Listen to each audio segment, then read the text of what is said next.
Hi, അസ്സലാമു അലൈക്കും. Welcome back to our channel. നമ്മുടെ പുതിയൊരു വീഡിയോയിലേക്ക് എല്ലാ കൂട്ടുകാർക്കും സ്വാഗതം. അപ്പോൾ എന്തൊക്കെ എല്ലാവരെയും വിശേഷം? എല്ലാവർക്കും സുഖമാണെന്ന് വിചാരിക്കുകയാണ് കേട്ടോ. അപ്പോൾ അൽഹംദുലില്ലാ ഞങ്ങൾക്കും സുഖമാണ്. അപ്പോൾ കഴിഞ്ഞ 2-3 ദിവസമായില്ലേ നമ്മൾ വീഡിയോ ചെയ്തിട്ട്. അപ്പോൾ സ്കൂളൊക്കെ പൂട്ടിയപ്പോൾ വിരുന്ന് പോയതേനി കേട്ടോ. അപ്പോൾ വീട്ടിലാവുമ്പോൾ വീഡിയോ എടുക്കാനൊക്കെ ഒരു മടിയാണ്. അപ്പോൾ ഇന്നിപ്പോൾ നമ്മളെ വീട്ടിലെത്തിയിട്ടുണ്ട്. അപ്പോൾ നമ്മളെ വീട്ടിലത്തെ വിശേഷങ്ങളൊക്കെ ആട്ടോ ഇന്നത്തെ വീഡിയോയിൽ ഉൾപ്പെടുത്തിയിട്ടുള്ളത്. ഇന്ന് ചെറിയൊരു കാറ്ററിംഗ് ഉണ്ട്, അതേപോലെ തന്നെ ഒരു ചെറിയൊരു day in my life video കേട്ടോ. അപ്പോൾ വീഡിയോ നിങ്ങൾ സ്കിപ്പ് ചെയ്യാതെ തന്നെ ഒന്ന് കണ്ടു നോക്കുക. കാണുമ്പോൾ ഇഷ്ടപ്പെടുകയാണെങ്കിൽ ലൈക്ക് ചെയ്യാൻ മറക്കരുത് കേട്ടോ. അപ്പോൾ ഇതാ രാവിലെ അത്യാവശ്യം നല്ല നേരത്തെ തന്നെ എണീറ്റിട്ടുണ്ട്. നമ്മൾ ഐഫക്കുട്ടിക്ക് മദ്രസ് ഉണ്ട്, പിന്നെ ഞാൻ പറഞ്ഞല്ലോ നമുക്കൊരു കാറ്ററിംഗ് ഉണ്ട് കേട്ടോ. അപ്പോൾ ഒരു 10 മണിയൊക്കെ ആകുമ്പോൾ നമുക്ക് ബിരിയാണി കൊടുക്കണം. അപ്പോൾ അതിൻ്റെ കാര്യങ്ങൾ നോക്കണം. പിന്നെ നമുക്ക് നമ്മളെ വീട്ടുജോലിയൊക്കെ ഉണ്ടല്ലോ ചെയ്യാൻ. അപ്പോൾ നല്ല നേരത്തെ എണീറ്റ് നമ്മളെ നിസ്കാരവും കാര്യവും ഒക്കെ കഴിഞ്ഞ് പിന്നെ ഖുർആൻ ഒക്കെ കഴിഞ്ഞ് നമ്മൾ പതിവായിട്ട് ചെയ്യുന്ന കാര്യങ്ങളൊക്കെ ഉണ്ടല്ലോ ഒക്കെ ചെയ്തൊക്കെ കഴിഞ്ഞതിന് ശേഷം ആണ് കേട്ടോ കിച്ചണിക്ക് പോണത്. എത്ര നേരത്തെ എണീറ്റാലും കിച്ചണിക്ക് വരണമെങ്കിൽ വെളിച്ചം വെച്ചിട്ടേ വരുള്ളൂ കേട്ടോ. അത് നമ്മൾ വാതിലൊക്കെ തുറന്നുകൊണ്ടാണ് കിച്ചണിൽ പണിയെടുക്കുക. അപ്പം എന്തെങ്കിലും ജന്തുക്കളൊക്കെ ഉണ്ടെങ്കിലോ എന്ന് വിചാരിച്ചിട്ടൊരു പേടിയാണ്. അപ്പോൾ നല്ലോണം വെളിച്ചമൊക്കെ വെച്ചിട്ട് തന്നെ കിച്ചണിക്ക് വരും. ഇപ്പോൾ ഒരു 6:30 ആയിട്ടുണ്ട് സമയം. അപ്പോൾ ആദ്യം നമുക്കുള്ള ബ്രേക്ക്ഫാസ്റ്റ് റെഡിയാക്കി എടുക്കുകയാണ്. അപ്പോൾ ഞാൻ ഇന്ന് റാഗിപ്പുട്ടാണ് കേട്ടോ ഉണ്ടാക്കണമെന്ന് വിചാരിച്ചിന്. ഇത് റാഗിപ്പൊടി കൊണ്ട് ഒറ്റയ്ക്ക് പുട്ടിട്ടാൽ ഇവിടെ മക്കൾക്കൊന്നും പറ്റില്ല, അതിൻ്റെ ആ കളറ് കാണുമ്പോഴേ. അപ്പോൾ ഞാൻ ആദ്യം കുറച്ച് പുട്ടുപൊടി ഒരു പാത്രത്തേക്ക് ഇട്ട് കൊടുത്തിരിക്കുന്നു കേട്ടോ. എന്നിട്ട് അതിലേക്ക് ആവശ്യത്തിന് ഉപ്പ് ഇട്ടുകൊണ്ട് വെള്ളം ഒഴിച്ചവിടെ വെച്ചിട്ടുണ്ട്. ഒന്ന് കുതിർന്ന് വരട്ടെ. റാഗിപ്പൊടി പിന്നെ ഞാൻ പറഞ്ഞിരുന്നല്ലോ, എല്ലാവർക്കും അറിയുന്ന കാര്യമല്ലേ, നല്ലതാണ് റാഗിപ്പൊടി. കുട്ടികൾക്ക് കൊടുക്കുന്നതും അതേപോലെ നമ്മൾ വലിയ കഴിക്കുന്നതൊക്കെ നല്ലതാണ്. അപ്പം റാഗിപ്പൊടി കൊണ്ട് ഒറ്റ കപ്പം ചുട്ടാലും പുട്ടിട്ടാലും ഒക്കെ കുട്ടികൾക്ക് കഴിക്കാൻ മടിയാണ്. അപ്പോൾ ഞാൻ കുറച്ച് പുട്ടുപൊടിൻ്റെ കൂടെ അങ്ങനെ ചേർത്ത് കണ്ടാവുമ്പോൾ വലിയ കുഴപ്പമുണ്ടാവില്ല. അങ്ങനെ ആകുമ്പോൾ നല്ല ടേസ്റ്റ് ആട്ടോ റാഗിപ്പുട്ട് കഴിക്കാൻ. പിന്നെ നമുക്ക് ബിരിയാണി വെക്കാനുള്ള ചിക്കന് ഉപ്പുമുളകൊക്കെ തേച്ചാണ്ട് ഞാൻ ഫ്രിഡ്ജിൽ വെച്ചിട്ടുണ്ടായിന്. അപ്പോൾ അത് തണുപ്പൊക്കെ വിടാൻ വേണ്ടിയിട്ട് പുറത്തേക്ക് എടുത്ത് വെച്ച് രാത്രിയിൽ വെച്ചതാട്ടോ ഫ്രിഡ്ജിൽ. പിന്നെ അവിടെ ചായക്ക് വെള്ളം വെച്ചിട്ടുണ്ടായിന്. അങ്ങനെ ചായയൊക്കെ തിളച്ച് ചായപ്പൊടിയും പഞ്ചസാരയൊക്കെ ഇട്ട് അതവിടെ അടച്ച് വെച്ചിട്ടുണ്ട്. പിന്നെ പുട്ടുക്കുള്ള തേങ്ങ ചിരകി വെച്ചു. അതൊക്കെ കഴിഞ്ഞപ്പോൾ തന്നെ ഇതാ നമ്മളെ പുട്ടുപൊടി കുതിർന്ന് വന്നിട്ടുണ്ട്. അപ്പോൾ ഇനി നമുക്ക് കുറച്ച് റാഗിപ്പൊടിയും കൂടെ ഇതിലേക്ക് ചേർത്ത് കൊടുക്കാം. അപ്പോൾ പുട്ടുപൊടി ഒരു ഏകദേശം ഒരു 1/2 കപ്പൊക്കെ ഞാൻ എടുത്തിട്ടുള്ളതിന് കേട്ടോ. റാഗിപ്പൊടിയാണ് കൂടുതൽ ചേർക്കുന്നത്. പിന്നെ അതിങ്ങനെ കുതിർന്ന് വരുമ്പോൾ കുറച്ച് അധികം തന്നെ ഉണ്ടാവും. അപ്പോൾ ഇനി ഇതിലേക്ക് ഒരു കപ്പോളം റാഗിപ്പൊടിയും ചേർത്ത് കൊടുക്കുന്നുണ്ട്. റാഗിക്ക് നമ്മളിവിടെ ശരിക്ക് ചോളാണ്ടി എന്നാട്ടോ പറയല്. അപ്പം നിങ്ങൾക്ക് അറിയാൻ വേണ്ടിയിട്ടാണ് റാഗി എന്ന് പറയുന്നത്. ചിലർ മുത്താറി എന്ന് പറയില്ലേ. അപ്പോൾ ആദ്യമൊക്കെ ഞാൻ റാഗി ഇതേപോലെ പിന്നെ കടയിൽ നിന്നൊക്കെ വാങ്ങിച്ചിട്ട് കഴുകി ഉണക്കി അങ്ങനെ പൊടിച്ചെടുക്കലാട്ടോ. ഇപ്പോൾ പിന്നെ നമ്മളെ ഹോം ഷോപ്പിലുണ്ടല്ലോ, പിന്നെ ഹോം ഷോപ്പിലത്തെ പ്രൊഡക്റ്റിലുണ്ട് റാഗിപ്പൊടിയൊക്കെ. അപ്പോൾ പിന്നെ അതിൽ നിന്ന് എടുക്കലാണ് കേട്ടോ. അപ്പോൾ ഇത് ആവശ്യത്തിനുള്ള റാഗിപ്പൊടിയൊക്കെ ഞാൻ ആ പുട്ട് നനച്ചെടുത്ത ആ ഒരു പാത്രത്തിൽ തന്നെ ഇട്ട് കൊടുത്തിക്കണ്. ഇനി കൈ വെച്ചിട്ട് നല്ലോണം ഒന്ന് മിക്സ് ചെയ്തെടുക്കാം. അപ്പോൾ വെള്ളം ഇല്ലയെന്ന് തോന്നുകയാണെങ്കിൽ കുറച്ച് ഇങ്ങനെ കുടഞ്ഞിട്ട് കുറച്ച് ചേർത്ത് കൊടുത്താൽ മതി കേട്ടോ. കുറേ വെള്ളം ഒഴിച്ച് കൊടുക്കണ്ട, കുറേശ്ശെ ഇങ്ങനെ വെള്ളം ഒഴിച്ചിട്ട് അങ്ങനെ പുട്ടിന് നമ്മൾ നനയ്ക്കണ ആ ഒരു പാകം ഉണ്ടല്ലോ, ആ ഒരു രീതിയിൽ തന്നെ നമുക്ക് ഇത് കുഴച്ചെടുക്കാം. അങ്ങനെ പുട്ടുപൊടിയൊക്കെ റെഡി ആയിട്ടുണ്ട്. പിന്നെ ഞാനിതാ തൂക്കിൽ അവിടെ വെള്ളം വെച്ചിട്ടുണ്ട് കേട്ടോ. അപ്പോൾ വെള്ളം തിളക്കാനായി തുടങ്ങിയിട്ടുണ്ട്. അപ്പോൾ വേഗം പുട്ടുകുറ്റിയിൽ തേങ്ങയും അതേപോലെ തന്നെ പൊടിയൊക്കെ ഇട്ടാണ്ട് പുട്ടുകുറ്റി നിറച്ചെടുത്തിട്ടുണ്ട്. ഇനി പുട്ട് വേഗം ആവി കയറ്റാൻ വെക്കാം. പിന്നെ നമ്മൾ ഐഫക്കുട്ടിക്ക് മദ്രസ ഉണ്ട് കേട്ടോ. പിന്നെ ഐഫക്കുട്ടിനെ പോയി വിളിച്ചുണർത്തി ഓൾക്ക് ചായയൊക്കെ കൊടുക്കണം. അപ്പോൾ ഐഫക്കുട്ടിക്ക് പുട്ട് വേണ്ട രാവിലെ തന്നെ പറഞ്ഞു. ഓൾക്ക് ഇവിടെ ബെന്ന് ഉണ്ടായിന് കേട്ടോ. അപ്പോൾ അത് ബെന്ന് ഞങ്ങൾ ശരിക്കും ബണ്ണ് എന്നാണ് പറയുന്നത്, നമ്മളിവിടെ ബെന്ന് എന്നൊക്കെ തന്നെയാണ് കേട്ടോ പറയൽ. ഓരോ നാട്ടിലും ഓരോ പേരേക്കാറില്ലല്ലേ. അപ്പോൾ എന്തായാലും നമ്മൾ പുട്ടിനൊക്കെ ആവി വന്ന് പുട്ടൊക്കെ ഞാൻ കുത്തിയെടുത്തിട്ടുണ്ട്. പിന്നെ ബാക്കിയുള്ളത് വേവിക്കാൻ വെച്ചിരിക്കണം കേട്ടോ. പിന്നെ ഇതിലേക്ക് കറി ഉണ്ടാക്കുന്നത് നമ്മളെ ചിക്കൻ്റെ ചെറിയ പീസുകളൊക്കെ ഉണ്ടായിരുന്നു കുറച്ച്, അതിൻ്റെ കഴുത്ത്, അതേപോലെ ബിരിയാണിക്ക് എടുക്കാൻ പറ്റാത്ത ചെറിയ ചെറിയ പീസുകൾ ഉണ്ടാവുമല്ലോ, അങ്ങനത്തെ പീസുകളൊക്കെ കേട്ടോ. പിന്നെ അത് ഞാൻ കുക്കർക്ക് ഇട്ട് കൊടുത്തിട്ടുണ്ടായിരുന്നു കഴുകേണ്ട. അപ്പോൾ അതിക്ക് മുളക് പൊടിയും മഞ്ഞൾപ്പൊടിയും മല്ലിപ്പൊടിയും പിന്നെ കുറച്ച് സവാള അരിഞ്ഞതും പിന്നെ തക്കാളി അരിഞ്ഞതും ഇഞ്ചി വെളുത്തുള്ളി ചതച്ചതും ഒക്കെ ചേർത്ത് കൊടുത്തിട്ടുണ്ട്. അതേപോലെ ആവശ്യത്തിന് ഉപ്പും ചേർത്ത് കൊടുത്തു. പിന്നെ കുറച്ച് വെളിച്ചെണ്ണ ഒഴിച്ചു കൊടുത്താണ്ട് കൈ കൊണ്ട് ഇതേപോലെ നല്ലോണം ഒന്ന് തിരുമ്മി കുഴച്ചെടുത്ത് ആവശ്യത്തിന് വെള്ളം ഒഴിച്ചാണ്ട് ഇതിങ്ങനെ അടച്ചു വെച്ച് കുക്കറിൽ വേവിക്കാൻ വെച്ചിട്ടുണ്ട്. അപ്പോൾ അതവിടെ കടന്നിട്ട് വെന്ത് വരട്ടെ. അപ്പോൾ തന്നെ നമുക്ക് ബിരിയാണിക്കുള്ള വെളുത്തുള്ളി ഇഞ്ചി ഒന്നും തൊലി കളഞ്ഞ് ചതച്ച് വെക്കുകയോ ഒന്നും ചെയ്തിട്ടില്ല കേട്ടോ. ചിലപ്പോൾ ഞാൻ തലേ ദിവസം തന്നെ അങ്ങനെയൊക്കെ റെഡിയാക്കി വെക്കലുണ്ട്. രാവിലെ നേരത്തെ നമുക്ക് ഫുഡ് കൊടുക്കാനാണെന്നുണ്ടെങ്കിൽ അതൊക്കെ രാത്രിയിൽ തന്നെ റെഡിയാക്കലുണ്ട് കേട്ടോ. ഇന്നലെ രാത്രിയാണ് നമ്മൾ വീട്ടിൽ നിന്ന് വന്നത്. വീട്ടിൽ നിന്ന് തന്നെ ഫുഡൊക്കെ കഴിച്ചിട്ട് അങ്ങനെ വന്നത്. അപ്പോൾ പിന്നെ കിച്ചണിക്ക് ഇറങ്ങിപ്പോയി ഒന്നും ചെയ്തിട്ടില്ലേന് കേട്ടോ. അപ്പോൾ എന്തായാലും ഞാനിത് അവിടെ പിന്നെ ഈ പുട്ടൊക്കെ ചുടുന്നതിൻ്റെ അടിയിൽ തന്നെ വെളുത്തുള്ളി ഇഞ്ചിയൊക്കെ തൊലി കളയുന്നുണ്ട്. അങ്ങനെ രണ്ടാമത് നമ്മൾ വെച്ചിട്ടുണ്ടതിന് ആ ഒരു പുട്ടിനും ആവി വന്നിട്ടുണ്ട്. അങ്ങനെ പുട്ടൊക്കെ റെഡിയായി. അപ്പോൾ ഇത് മതിയിട്ട് നമുക്ക് പുട്ട്. ഞാനും ഐഫക്കുട്ടിയും റിച്ചും ചിഞ്ചുമോളും മാത്രമേ ഉള്ളൂ. മഞ്ജുമോൾ അവിടെ ഇന്നലെ വീട്ടിൽ നിന്നേക്കാം കേട്ടോ. അപ്പോൾ നമ്മൾ ഇന്ന് രാത്രി വീട്ടിൽ തന്നെ പോവുകയും ചെയ്യും. അപ്പോൾ മഞ്ജുമോൾ പറഞ്ഞു ഞാനില്ല അമ്മച്ചി നിങ്ങൾ പൊയ്ക്കോളി പറഞ്ഞാണ്ട് അങ്ങനെ പോകുന്നതാട്ടെ. ഞങ്ങൾ മറ്റൊരിക്കൽ രണ്ടാക്കും മദ്രസും ഉണ്ട്, പിന്നെ എനിക്ക് ഈ ഒരു കാറ്ററിങ്ങും ഉണ്ടായപ്പോൾ അങ്ങനെ പോകുന്നതാണ്. ഇനിയിപ്പോൾ ഇന്ന് വൈകുന്നേരം ഞങ്ങൾ വീട്ടിൽ തന്നെ പോവുകയും ചെയ്യും. അപ്പോൾ ഇതാ പുട്ടൊക്കെ ചുടുന്നതിൻ്റെ ഇടയിൽ നമ്മൾ ഇഞ്ചി വെളുത്തുള്ളിയൊക്കെ തൊലി കളഞ്ഞൊക്കെ വെച്ചിരുന്നല്ലോ. അപ്പോൾ അതൊക്കെ ചതച്ചെടുത്തിട്ടോ. പിന്നെ ഈ ഇഞ്ചിയും വെളുത്തുള്ളിയും ചെറുതാക്കി ഞാൻ ചെറിയ പീസാക്കി ഇട്ട് കൊടുക്കണം, അല്ലെങ്കിൽ ശരിക്കും ചതഞ്ഞ് കിട്ടാൻ കുറച്ച് ബുദ്ധിമുട്ടാവും. ഇഞ്ചി അതേപോലെ നമ്മളെ ചെറിയ കല്ല് വെച്ചിട്ട് ഒന്ന് ചതച്ചും ചെയ്തിട്ടുണ്ട് കേട്ടോ, അല്ലെങ്കിൽ പെട്ടെന്ന് ചതഞ്ഞ് കിട്ടാൻ ബുദ്ധിമുട്ടാണ്. അങ്ങനെ അതൊക്കെ ചതച്ചെടുത്തു. പിന്നെ നമ്മൾ സവാളയൊക്കെ തൊലി കളഞ്ഞ് വെച്ചിനി അതൊക്കെ വേഗം അരിഞ്ഞെടുത്തു. പിന്നെ തക്കാളി എടുത്ത് വെച്ചിട്ടുണ്ട്. പിന്നെ അതുപോലെ തന്നെ ഇനിയിപ്പോൾ നമുക്ക് മല്ലിയില പുതിനയിലേക്ക് അരിഞ്ഞെടുക്കണം. അതൊക്കെ ആവശ്യത്തിനൊക്കെ എടുത്ത് കഴുകി കത്രിക വെച്ചിട്ട് തന്നെ വേഗം ഒന്ന് അരിഞ്ഞെടുക്കുന്നുണ്ട്. പിന്നെ എന്നോട് ചില കൂട്ടുകാരൊക്കെ ചോദിക്കലുണ്ട് കേട്ടോ, നിങ്ങൾ ഈ ഒരു കാറ്ററിങ്ങും അതേപോലെ തന്നെ യൂട്യൂബും പിന്നെ ഞങ്ങൾ പുറത്തേക്ക് ജോലിക്ക് പോകേണ്ടതൊക്കെ കൂടെ എങ്ങനെ ഞങ്ങൾ ചെയ്യലെന്നൊക്കെ ചോദിക്കലുണ്ട്. കാറ്ററിങ് ഇപ്പോൾ നമ്മൾ ഡെയിലി അങ്ങനെ കിട്ടണ ഓർഡറൊന്നും സ്വീകരിക്കലില്ല. അങ്ങനെ നമുക്ക് ഒഴിവുണ്ടാവുന്ന സമയത്ത് അങ്ങനെ ഓർഡർ കിട്ടുകയാണെങ്കിൽ നമ്മൾ സ്വീകരിക്കും, അങ്ങനെയാണ് കേട്ടോ. പിന്നെ ഞാൻ ഇപ്പോൾ ചെയ്യുന്ന ജോലി എന്ന് പറഞ്ഞാൽ പിന്നെ സാധനങ്ങൾ ഇറക്കണ ദിവസം നമ്മളവിടെ സ്റ്റോക്ക് റൂമിൽ തന്നെ വേണം. അപ്പോൾ അന്ന് ഫുള്ള് ബിസി ആയിക്കാരം, 2 ദിവസം അങ്ങനെ ബിസി ആയിക്കാരം. പിന്നെ അത് പാക്ക് ചെയ്യണ സമയത്തും അതേപോലെ തന്നെ ഫുള്ള് ബിസി ആവും. അപ്പോൾ അങ്ങനത്തെ ജോലികളൊന്നും ഏറ്റെടുക്കാൻ പറ്റില്ല. പിന്നെ പറഞ്ഞാൽ ഫസ്റ്റ് അടവ് വാങ്ങണം, അന്ന് ബിസി ആവും. അങ്ങനെ 2 ദിവസം അങ്ങനെയും ബിസി ആവും. പിന്നെ അതേപോലെ ബില്ല് ക്ലോസ് ചെയ്യണ സമയത്ത് 2-3 ദിവസം അങ്ങനെയും ബിസി ആവും. അപ്പോൾ ഒരു മാസത്തിൽ എന്തായാലും അങ്ങനെ ഒരുപാട് ദിവസമൊന്നും എനിക്ക് ജോലി ചെയ്യേണ്ട ആവശ്യമില്ല കേട്ടോ. ജോലി ചെയ്യേണ്ടെന്നല്ല, ജോലി നമുക്ക് ചെയ്യണം, അത് നമ്മളെ വീട്ടിലിരുന്ന് ചെയ്താൽ മതി. പിന്നെ അങ്ങനെ പുറത്ത് പോവേണ്ട ആവശ്യമില്ല കേട്ടോ. അപ്പോൾ അങ്ങനെ തിരക്കില്ലാത്ത ദിവസങ്ങളിൽ നമുക്ക് ഓർഡർ കിട്ടുമ്പോൾ ഓർഡർ സ്വീകരിക്കും. അപ്പോൾ എനിക്കാണെങ്കിൽ ഭയങ്കര ഇഷ്ടമാണ് ഫുഡ് ഉണ്ടാക്കി കൊടുക്കുന്നത്. അപ്പോൾ അത് എങ്ങനെയെങ്കിലുമൊക്കെ ആയിട്ട് ഞാൻ സമയം ഉണ്ടാക്കി ചെയ്യും കേട്ടോ. ഇപ്പോൾ ഈ ഒരു മാസത്തിൽ നമുക്ക് കുറച്ചധികമൊക്കെ ഓർഡർ കിട്ടിയിട്ടുണ്ട്. പിന്നെ ചില ഓർഡർ കിട്ടുമ്പോൾ രാത്രി കേൾക്കാറ്, അപ്പോൾ വീഡിയോ എടുക്കാനൊന്നും ചിലപ്പോൾ പറ്റില്ല, എന്നാലും ഫുഡ് ഉണ്ടാക്കി കൊടുക്കലുണ്ട്. അപ്പോൾ എന്തായാലും ഇതാ ഞാനിവിടെ ചിക്കനൊക്കെ ഒന്ന് ഫ്രൈ ചെയ്യാൻ വെച്ചിട്ടുണ്ടായിന് കേട്ടോ ഇവിടെ പുറത്ത് അടുപ്പത്ത്.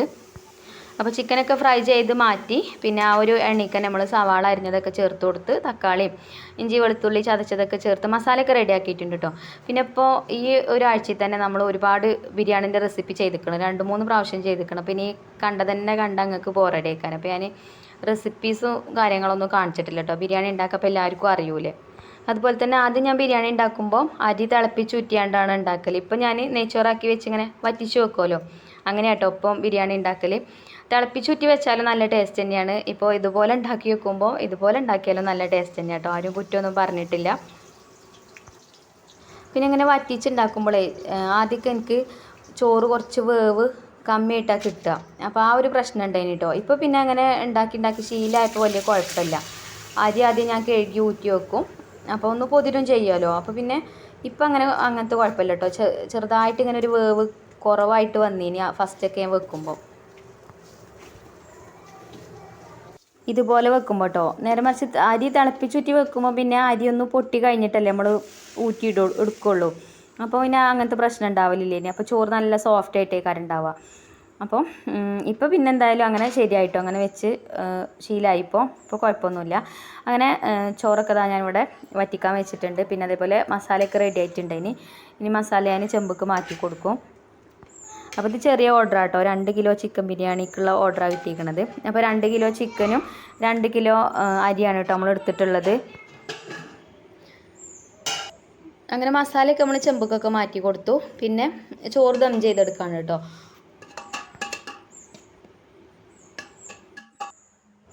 ചോറ് ദം ചെയ്തെടുത്താൽ പിന്നെ വലിയ ബേജാറൊന്നുമില്ല. പിന്നെ നമുക്ക് തൈര് ഉണ്ടാക്കണം, ഇതേപോലെ അച്ചാറൊക്കെ പാത്രത്തിലാക്കണം, അങ്ങനെയുള്ള പണികളൊക്കെ ഉണ്ടാവുള്ളൂ. അതേപോലെ തന്നെ നമുക്കുള്ള ചോറും കൂട്ടാനും അതും വേണം റെഡിയാക്കി എടുക്കുക. ഇപ്പോൾ സ്കൂളില്ലാത്തതുകൊണ്ട് മക്കളുണ്ടല്ലോ വീട്ടിൽ, അപ്പോൾ നമ്മൾ ഒറ്റയ്ക്കാവുമ്പോൾ പിന്നെ എന്തെങ്കിലുമൊക്കെ കഴിച്ചാലും മതി. കുട്ടികളുണ്ടാകുമ്പോൾ പിന്നെ ആ നേരത്തിന് ചോറും കറികളൊക്കെ റെഡി ആവണം. പിന്നെ മക്കൾ വീട്ടിലുണ്ടാവുമ്പോഴേ വോയിസ് കൊടുക്കാനൊക്കെ ഗതികേടാട്ടോ. നമ്മളെത്ര വാതിലടച്ചകത്തിരുന്നാലും ഉമ്മച്ചിയെ ഉമ്മച്ചിയെ പറഞ്ഞ് വിളിച്ചുകൊണ്ട് നിൽക്കുകയൊക്കെ. അങ്ങനെ ആ ബിരിയാണിയൊക്കെ നമ്മൾ ദം ചെയ്തെടുക്കാൻ പോവാണ് കേട്ടോ. അപ്പോൾ ചെമ്പക്ക് ചോറൊക്കെ ഇട്ട് കൊടുത്തിട്ടുണ്ട്. പിന്നെ അതിൻ്റെ മേലെ അണ്ടിപ്പരിപ്പ് മുന്തിരി സവാളയൊക്കെ ഫ്രൈ ചെയ്തതൊക്കെ ഇടയിൽ കൂടെ ഒക്കെ ചേർത്ത് കൊടുത്തു. പിന്നെ കുറച്ച് ബിരിയാണി മസാല ഇട്ട് കൊടുത്തിട്ടുണ്ട് ഇടയിൽ കൂടെ. പിന്നെ അതേപോലെ കുറച്ച് മൈദയൊക്കെ വെച്ചാണ്ട് ഒട്ടിച്ച് കൊടുത്തിക്കണം കേട്ടോ. പിന്നെ മേലെ നെയ്യും ഇട്ട് കൊടുത്തിട്ടുണ്ട്. ഇനി നമ്മൾ ചോറ് വറ്റിച്ചെടുക്കുമ്പോൾ തന്നെ സൺഫ്ലവർ ഓയിലും നെയ്യും കൂടെ കൂട്ടിയിട്ടാണ് ചോറ് വറ്റിച്ചെടുക്കുക. എന്നാലും അതിൻ്റെ ദം ചെയ്തെടുക്കുന്ന സമയത്ത് അതിൻ്റെ മേലെ കൂടെ കുറച്ച് നെയ്യ് ആർക്കേജിൻ്റെ നെയ്യ് ഒന്ന് ഒഴിച്ചു കൊടുക്കലുണ്ട്. അങ്ങനെ ഇതാ അടുപ്പത്തൊക്കെ കൊണ്ടുവന്ന് വെച്ച് ചോറൊക്കെ ദമ്മിട്ടു. നല്ലൊരു വെയിറ്റും വെച്ച് കൊടുത്തിട്ടുണ്ട് മേലെ. പിന്നെ ഇന്നിപ്പോൾ നമ്മൾ കാരക്കച്ചാറാട്ടോ ഇതിൻ്റെ കൂടെ കൊടുക്കുന്നത്. നാരങ്ങച്ചാറാണ് സാധാരണ കൊടുക്കൽ. ഇപ്പോൾ ഇന്ന് കാരക്കച്ചാറാണ്. നല്ല ടേസ്റ്റാട്ടോ ഈ ഒരു അച്ചാർ. നെയ്ച്ചോറിനും ബിരിയാണിക്കൊക്കെ നല്ല അടിപൊളിയാണ്. പിന്നെ അതേപോലെ തൈരൊക്കെ ഉണ്ടാക്കിയിട്ടുണ്ട്. അപ്പോൾ അതൊക്കെ റെഡിയാക്കി വെച്ചു. അപ്പോൾ ഇനി ബ്രേക്ക്ഫാസ്റ്റ് കഴിക്കാമെന്ന് വിചാരിച്ചു. ഇപ്പോൾ സമയം 9 മണി ആയിട്ടുണ്ട് കേട്ടോ. അപ്പോൾ ഒരു 10:30 ആകുമ്പോഴത്തേന് കൊടുത്താൽ മതി ബിരിയാണി. ഒരു 10:15 ആകുമ്പോഴാണ് കൊണ്ടുവരാൻ വരിക കേട്ടോ. അപ്പോൾ എന്തായാലും 1 മണിക്കൂർ ദമ്മ് കയറുമല്ലോ. 1 മണിക്കൂറെങ്കിലും ദമ്മിൽ കിടക്കണം ബിരിയാണി. അപ്പോഴാണ് നല്ല ടേസ്റ്റ് ഉണ്ടാവുക കേട്ടോ. ദമ്മ് അധികം കയറിയിട്ടില്ലെങ്കിൽ ആ ഒരു ബിരിയാണിക്ക് അത്രയ്ക്ക് ടേസ്റ്റ് കിട്ടില്ല. അപ്പോൾ ഞാനത് ആ ചായയും കൂടി കുടിക്കാൻ നിൽക്കാതെ വേഗം ആ ഒരു പണി തീർത്ത് വെച്ചത്. പിന്നെ അതാ ഒരു കഷ്ണം റാഗിപ്പുട്ടൊക്കെ എടുത്തേക്കണ്. പിന്നെ കുറച്ച് കറിയൊക്കെ ഒഴിച്ചിട്ടുണ്ട്. ചിക്കൻ്റെ പാർട്സും ചിക്കൻ്റെ എല്ലും അതും ഇതൊക്കെ ഇട്ടിട്ടുള്ളൊരു കറിയാണ് കേട്ടോ. അപ്പോൾ എന്തായാലും നല്ല ടേസ്റ്റ് ഉണ്ട് ഇനിയും ഈ ഒരു റാഗിപ്പുട്ടിൻ്റെ കൂടെ കഴിക്കാൻ. അങ്ങനെ അതൊക്കെ കഴിച്ചു. പിന്നെ പാത്രങ്ങളൊക്കെ ഉണ്ട് കേട്ടോ കഴുകാൻ. അപ്പോൾ അതൊക്കെ അവിടെ വെച്ചിട്ടുണ്ട്. അപ്പോൾ ഇനി ഫുഡ് കൊടുത്തു കഴിഞ്ഞാൽ പിന്നെ നമ്മൾ ഫ്രീ അല്ലേ. അപ്പോൾ നമ്മളെ ഫുഡ് കൊണ്ടുപോകണം കാക്കാനെ വിളിച്ചിട്ടുണ്ട്. ഇനി അങ്ങനെ കാക്ക വന്ന് ഫുഡൊക്കെ കൊണ്ടുപോകുന്നുണ്ട് കേട്ടോ. പിന്നെ അത് അവിടെ റോഡ് പണിയാണ് കേട്ടോ നമ്മളെ മുന്നിൽ. പിന്നെ ഞാൻ വോയിസ് കൊടുക്കുമ്പോഴേ ഉണ്ട് ആ ഒരു സൗണ്ട്. ഞാൻ ജനലൊക്കെ അടച്ചാണ്ട് അകത്ത് തന്നെയാണ്, എന്നാലും പക്ഷേ ആ സൗണ്ട് ഇങ്ങനെ കേൾക്കുന്നുണ്ട് കേട്ടോ. സൗണ്ട് കേട്ടാലും കുഴപ്പമില്ല, നമ്മളെ റോഡൊക്കെ നല്ല ഉഷാറായി കിട്ടുമല്ലോ. അങ്ങനെ ബിരിയാണിയൊക്കെ കാക്ക കൊണ്ടുപോയി. പിന്നെ ഞാനും അവിടെ സിറ്റ് ഔട്ടിൽ കുറച്ച് നേരം ഇരുന്നു കേട്ടോ.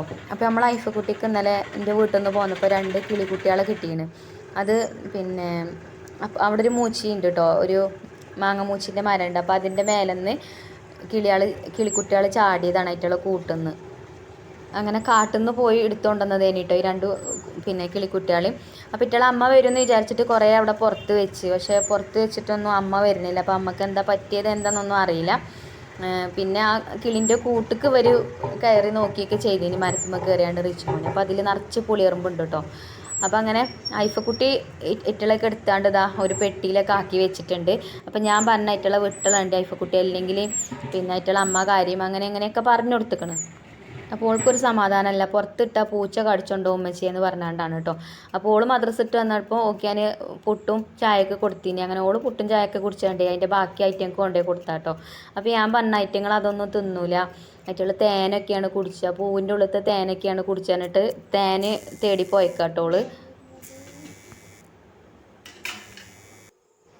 പിന്നെ ഇതാ ഞാൻ കിച്ചണിൽ വന്നാണ്ട് നമുക്ക് ചോറിന് കറി ഉണ്ടാക്കുകയാണ് കേട്ടോ. അപ്പോൾ ചേമ്പ് കറിയാണ് ഉണ്ടാക്കുന്നത്. ചേമ്പൊക്കെ തൊലിയൊക്കെ കളഞ്ഞ് ഒക്കെ കട്ട് ചെയ്തൊക്കെ റെഡിയാക്കി വെച്ചിട്ടുണ്ട്.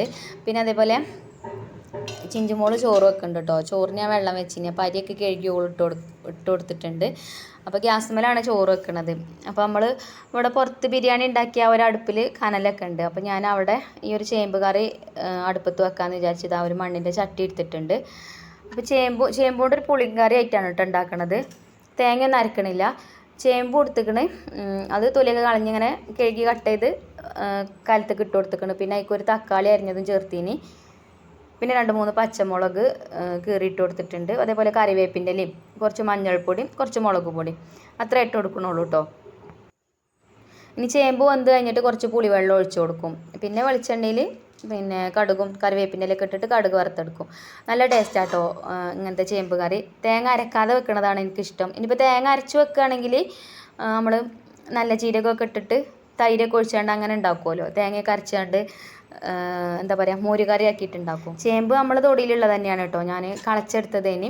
അപ്പോൾ കുറേ വിത്തൊന്നുമില്ല, കുറച്ചുള്ളൂ. എന്നാലും ഒരു ചേമ്പിൻ്റെ മുരട് പറിച്ചപ്പോൾ കുറച്ച് വിത്തൊക്കെ കിട്ടീനി. അപ്പോൾ അതുകൊണ്ട് അങ്ങനെ കറിയൊക്കെ ഉണ്ടാക്കി കറി അടുപ്പത്ത് വെച്ച്. പിന്നെ ഇതാ കണ്ടില്ലേ, കിച്ചൺ കണ്ടില്ലേ, ആകെ മെസ്സായിട്ട് കിടക്കാണ് കേട്ടോ. അപ്പോൾ കുറേ പാത്രങ്ങളുണ്ട് കഴുകാൻ. പിന്നെ അതേപോലെ ഉള്ളിൻ്റെ തോലും അതും ഇതും ഒക്കെ ഉണ്ട് കേട്ടോ അവിടെ ഇവിടെ. പിന്നെ ചിലപ്പോൾ അങ്ങനെ എന്താ പറയുക അർജൻറ്റിൽ പണിയെടുക്കുമ്പം കുപ്പികളൊന്നും എടുത്ത സ്ഥലത്ത് തന്നെ വെക്കുകയൊന്നും ചെയ്യില്ല കേട്ടോ. അത് ആ കൗണ്ടർ ടോപ്പുമ്പോൾ തന്നെയാണ് ഇടും അർജൻ്റ് ആകുമ്പോൾ. അപ്പോൾ അതൊക്കെ എടുത്ത് ഒക്കെ റെഡിയാക്കി വെക്കുന്നുണ്ട്. അതേപോലെ തന്നെ ഫ്രിഡ്ജിലുള്ള ബോക്സുകളുണ്ട് പുറത്ത്, കറിവേപ്പിൻ്റെ ഇലൻ്റെയും മല്ലി ഇലൻ്റെയും പച്ചമുളകിൻ്റെയും ഒക്കെ ബോക്സുകളുണ്ട് കേട്ടോ. അപ്പോൾ അതൊക്കെ കൊണ്ടുപോയി വെച്ച് പിന്നെ പാത്രങ്ങൾ കഴുകാനുള്ളതൊക്കെ ഈ സിങ്കിൻ്റെ അടുത്തേക്കാണ് കൊണ്ടുവന്ന് വെച്ചിട്ടുണ്ട്. അതിലത്തെ വേസ്റ്റും കാര്യങ്ങളൊക്കെ വേറെ പാത്രത്തേക്ക് മാറ്റിയിട്ട് അതങ്ങനെ പുറത്ത് കൊണ്ടുപോയി കളയും. അങ്ങനെ ആകുമ്പോൾ പാത്രം കഴുകാനൊരു ഭാരം ഉണ്ടാവില്ല. ഒരുപാട് പാത്രങ്ങളുണ്ടെങ്കിലും പെട്ടെന്ന് തന്നെ പാത്രം കഴുകുന്ന ജോലി കഴിയും. നേരെ മറിച്ച് ഒക്കെ കൂടെ കാണുമ്പോൾ നമുക്കൊരു എന്താ പറയുക ഒരു ദേഷ്യക്കാരല്ലേ. എൻ്റെ കാര്യമായിട്ട് ഞാൻ പറയുന്നത്, ആദ്യമൊക്കെ എനിക്ക് ഭയങ്കര മടിയാണ് ഈ പാത്രം കഴുകാൻ.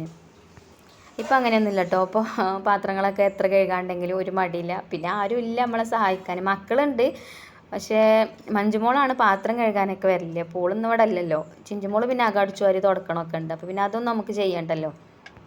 അങ്ങനെ പാത്രം കഴുകലൊക്കെ കഴിഞ്ഞപ്പോൾ നമ്മൾ കറി ഒന്ന് വന്ന് തുറന്ന് നോക്കിയതാട്ടോ. അപ്പോൾ ചേമ്പൊക്കെ അതാ വെന്തിട്ടുണ്ട്. എന്നാലും കുറച്ചും കൂടെ ഒന്ന് വേവാണ്ട് കേട്ടോ. അപ്പം ഇങ്ങനെ ഉടച്ച് നോക്കിയപ്പോൾ ചിലതൊന്നും ഉടയണില്ല. അപ്പോൾ കുറച്ച് നേരം കൂടെ അടുപ്പത്ത് വെച്ച് പിന്നെ ഞാൻ നല്ലോണം വെന്തതിന് ശേഷം കുറച്ച് ചേമ്പൊക്കെ അങ്ങനെ ഉടച്ചെടുത്തതിന് ശേഷം കുറച്ച് പുളിൻ്റെ പൾപ്പ് ഇതിലേക്ക് ചേർത്ത് കൊടുക്കുന്നുണ്ട്. പുളിവെള്ളം ഒഴിച്ചു കൊടുത്താലും മതി. ഞാനിപ്പോൾ അധികം ഈ ഒരു പുളിൻ്റെ പൾപ്പാട്ടോ യൂസ് ചെയ്യൽ. അപ്പോൾ ഈ കറി ഇത്ര തന്നെ ഉള്ളൂ. ഇനി ഒന്ന് തിളച്ച് കഴിഞ്ഞാൽ കറി അടുപ്പത്തുനിന്ന് വാങ്ങി വെക്കാം. പിന്നെ നമുക്ക് കടുക് വറുത്തെടുത്താൽ മതി. അപ്പോൾ പപ്പടം പൊരിക്കണം. അപ്പോൾ ഇവിടെ തന്നെയാണ് കേട്ടോ അതും ചെയ്യുന്നത്. നമ്മളെ ഇരുമ്പിൻ്റെ ചീനച്ചട്ടിയൊക്കെ അടുപ്പത്ത് വെച്ചിട്ടുണ്ട്. ഇനി നമുക്ക് പപ്പടം പൊരിച്ചിട്ട് ആ ഒരു എണ്ണയിൽ തന്നെ കടുകും കറിവേപ്പിൻ്റെ ഇലയൊക്കെ ഇട്ടുകൊണ്ട് കറിയാണ് തൂമിച്ചെടുക്കുക. അപ്പോൾ കുറേ പാത്രങ്ങൾ കഴുകാനും ആവില്ല. ഈ ഒരു ചട്ടിയിൽ അല്ലെങ്കിലും കറി തൂമിച്ചെടുക്കാനും പപ്പടം പൊരിക്കാനൊക്കെ നല്ലതാട്ടോ.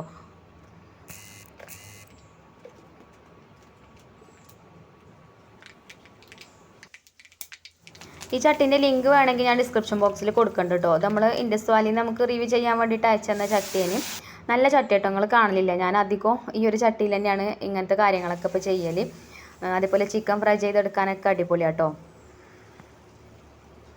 അപ്പോൾ ഇന്നിപ്പോൾ നമുക്ക് ചോറിന് കൂട്ടാൻ തന്നെയാണ് കേട്ടോ. ചേമ്പ് കറിയും പപ്പടവും പൊരിച്ചിട്ടുണ്ട്. പിന്നെ അതേപോലെ നമ്മൾ രാവിലെ ഉണ്ടാക്കിയ ചിക്കൻ്റെ പാർട്സ് കറി ഉണ്ട് കുറച്ച്. അപ്പോൾ അതൊക്കെ തന്നെയാണ് കേട്ടോ ചോറിന് കൂട്ടാൻ.